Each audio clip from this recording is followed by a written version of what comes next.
अहमदाबाद में हुए air India विमान हादसे ने पूरे देश को झकझोर दिया। लेकिन इस दुर्घटना के पीछे की कहानी एक ऐसे सवाल को जन्म देती है जिसका इशारा सालों पहले ही मिल चुका था। प्रारंभिक जांच की सुई एक छोटे से स्विच पर आकर अटक गई, फ्यूल कंट्रोल स्विच।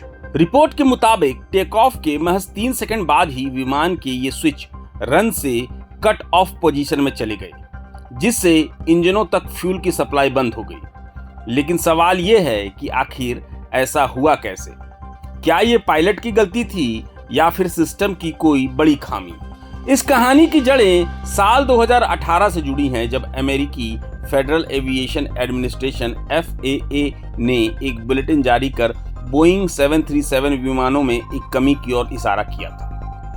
FAA ने बताया था कि कुछ विमानों में लगे फ्यूल कंट्रोल स्विच में लॉकिंग फीचर नहीं है। हालांकि इसे उस वक्त एक असुरक्षित स्थिति नहीं माना गया था और यह सिर्फ एक सलाह बनकर रह गई। इस हादसे में पायलटों की भूमिका पर भी सवाल उठे हैं, लेकिन विशेषज्ञों की राय कुछ और ही कहती है। नागरिक उड्डयन मंत्रालय के पूर्व ज्वाइंट सेक्रेटरी संत कौल का मानना है कि इतने अनुभवी पायलटों को दोष नहीं दिया जा सकता। Commanding pilot captain Sumit Sabharwal के पास 15,000 घंटों से ज्यादा का उड़ान अनुभव था, जबकि उनके को पायलट क्लाइव कंडर के पास भी 3400 घंटे उड़ान भरने का अनुभव था। विशेषज्ञों के मुताबिक गलती बोइंग द्वारा दिए गए सिस्टम में हो सकती है, जो अपने आप फ्यूल टैंक को बंद कर सकता है। वहीं पूर्व AAIB अधिकारी कैप्टन किशोर चिंता ने एक और गंभीर सवाल उठाया।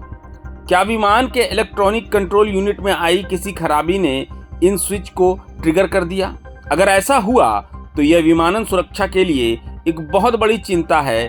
12 जून को वो मनहूस सुबह लंदन के लिए रवाना हुई air India flight AI 171 Ahmedabad से उड़ान भरते ही एक मेडिकल कॉलेज हॉस्टल में जा गिरी। इस हादसे में विमान में सवार 242 लोगों में से सिर्फ एक की जान बच सकी, जबकि जमीन पर भी 19 लोगों की मौत हो गई। यह हादसा एक कड़वी सच्चाई बयां करता है कि विमानन सुरक्षा में छोटी छोटी चेतावनियां भी कितनी मायने रखती हैं। एक छोटी सी सलाह जिसे शायद गंभीरता से नहीं लिया गया, एक बड़े हादसे की वजह बन गई।